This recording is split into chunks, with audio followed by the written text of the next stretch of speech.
కోట, తోట, సమస్తము, సర్వము మనకి ఆయనే.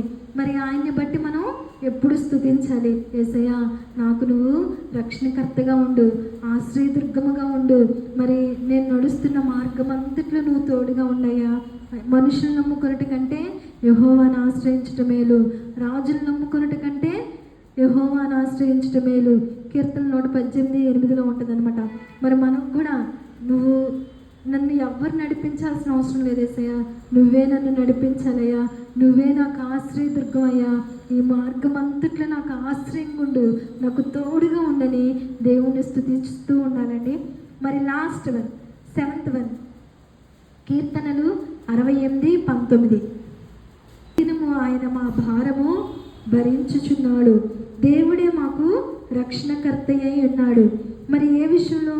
అనుదినము ఆయన మన యొక్క భారాలను మోస్తూ ఉన్నాడు. మరి ఏ సమస్య వచ్చినా మనం దేవుని దగ్గరికే వెళ్తాం. మరి దేవుడు తప్ప మనకి వేరొక దేవుడు లేడనమాట.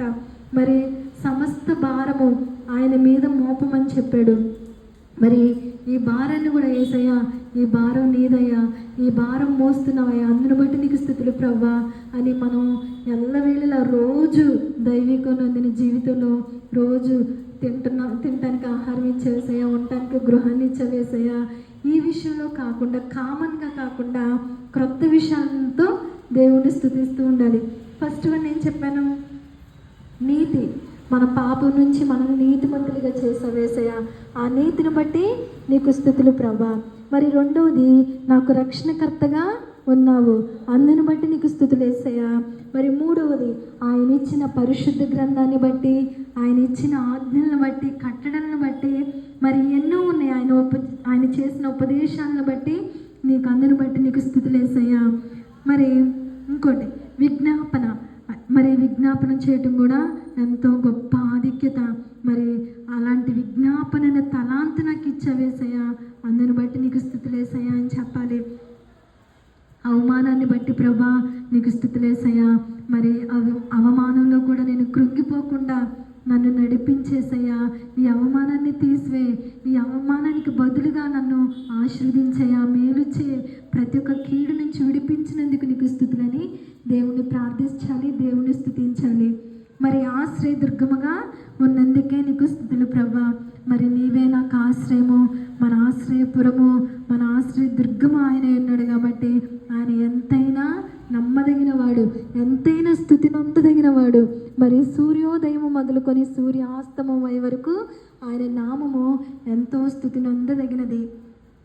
మరి మన భారం కూడా దేవుడి మీద మోపుతున్నాం కాబట్టి మా భారాన్ని మోస్తున్నవాడా నీకు స్తుతులు అని చెప్పాలి.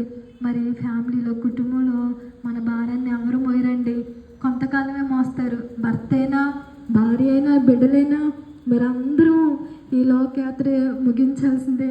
కానీ నిత్యము మన భారాన్ని మోసేవాడు మన దేవుడు. మరి అందుని బట్టి దేవుణ్ణి రోజు దినంలో ఇవి ప్రార్థిస్తూ దీన్ని బట్టి దేవుని స్తుతించాలి. మరి అన్ని విషయంలో మనం నమ్మకంగా ఉంటూ, మరి మనం ఇలా నీతిగా దేవునికి యథార్థంగా ఉండి అన్ని విషయంలో దేవుని స్తుతి మన పరిస్థితులను మార్చిద్ది. నిజంగానండి, నా అక్క చెప్తూ ఉంటుంది, ఎవరో అమ్మగారు అంట రోడ్డు మీద ఎప్పుడు స్తుతి చెప్పిద్దంట. సంతోషమ్మ అమ్మగారి గురించి చెప్తూ ఉంటుంది. మరి ఆ అమ్మగారంట, ఆ యాంట అయితే ఎప్పుడు స్తుతి స్తుతి వేసే, ఆ నోటి నుంచే స్తుతి అని వచ్చేదంట. ఒకసారి చెప్పింది, ఇంకా నేను ఆ మాట తీసుకొని ఒక్కోసారి కోర్టు నుంచి నేను నడిచే వస్తాను. మరి ఇది కూడా చెప్పింది, వేరే వాళ్ళు చెప్పారంట, నేను కూడా చేస్తా. ఒక కాలు వేసినప్పుడు స్తుతి, ఇంకో కాలు వేసినప్పుడు స్తోత్రం అనేదంట. ఇంకా అక్కడి నుంచి స్టార్ట్ అయ్యి ఇంటికి వచ్చిన దాకా స్తుతి స్తోత్రం అని చెప్పుకుంటూ వస్తా. మరి నిజంగానే అలా చెప్తూ ఉంటే ఎంతో హృదయం నెమ్మదిగా ఉంటుంది. మరి దేవుణ్ణి స్తుతించాలి, దేవుడి మీద ఆధారపడాలి.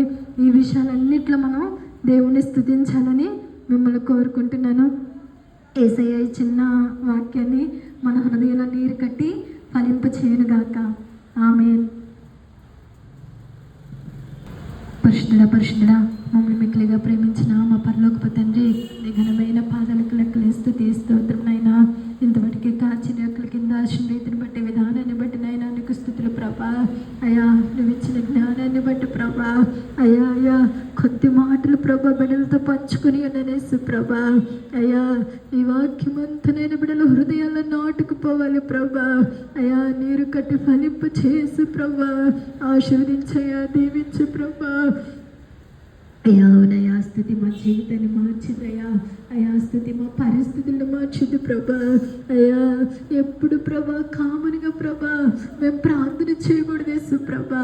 అయ్యా మమ్మల్ని నీతిమంతులుగా చేస్తున్నందుకే నీకు కృతజ్ఞతాస్తుతులు ప్రభా. అయ్యా మా భారాన్ని మోస్తున్నవాడా నీకు వందనాలు ప్రభా. అయ్యా మా అవమానాన్ని ఇస్తున్నందుకే నీకు స్తుతులు ప్రభా. మా అవమానాన్ని పోగొడుతున్నందుకే నీకు స్తుతులు ప్రభా. అయ్యా మా విజ్ఞాపనకర్తానికి స్తుతులు ప్రభా. అయ్యా స్థుతులు ప్రభా, స్థుతులు ప్రభా. అయ్యా అయ్యా 7 మాటలు నేర్చుకున్నాం యేసయ్యా. ఈ విషయంలో రోజునైనా నిన్ను స్తుతించేవారిగా చే ప్రభా. అయ్యా నిన్ను ఆరాధించేవారిగా చేడు ప్రభా. ఆశీర్వదించయ్యా, దీవించు అయ్యా, కృప చూపించమని మీ సన్నిధిలో ప్రార్థిస్తున్నాను ప్రభా. అయ్యా అయ్యా కూడి వచ్చిన ప్రతి ఒక్క బిడ్డని జ్ఞాపకము చేసుకోండి ప్రభా. అయ్యా బిడ్డకి జ్ఞాపకం చేసుకోండి అయ్యా. అయ్యా మంచి తలాంతిని ఇచ్చవయ్యా, మంచి కంఠస్వరాన్ని ఇచ్చవయ్యా. ఇంకా నీ బిడ్డ బహుగా వాడబట్టుకు సహాయం చేయండి ప్రభా. అయ్యా అయ్యా అయ్యా దేశం యొక్క ఉన్నతమైన స్థలాల మీదకి ప్రభా నీ బిడ్డని ఎక్కించమని అడుగుచున్నాను ప్రభా. బిడ్డకి ఇచ్చిన తలాంతులను బట్టి, ఈవులను బట్టి ప్రభా నీకు స్తుతులు ప్రభా. ఇంకను ప్రభా పరిపూర్ణముగా అయ్యా శక్తి లోపము లేకుండా నీ పని చేసే బిడ్డగా చేయండి ప్రభా. నీ కొరకు ప్రయాసపడే బిడ్డగా చేయండి ప్రభా. బిడ్డని దీవించు. ఏమైతే ఆశిస్తుందో, కోరుకుంటుందో వాటన్నిటినీ సఫలము చేయమని అడుగుచున్నాను ప్రభా. అయ్యా అయ్యా బండి వేసుకుని అయినా అయ్యా బండి వేసుకుని వస్తుంది ప్రభా.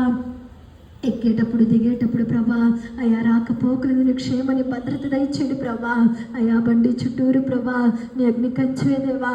అయ్యా అయ్యా బిడ్డని చేతులకు అప్పచెప్పిన ప్రభా. అయ్యా మరి మంచి జ్ఞాపకం చేసుకుంటే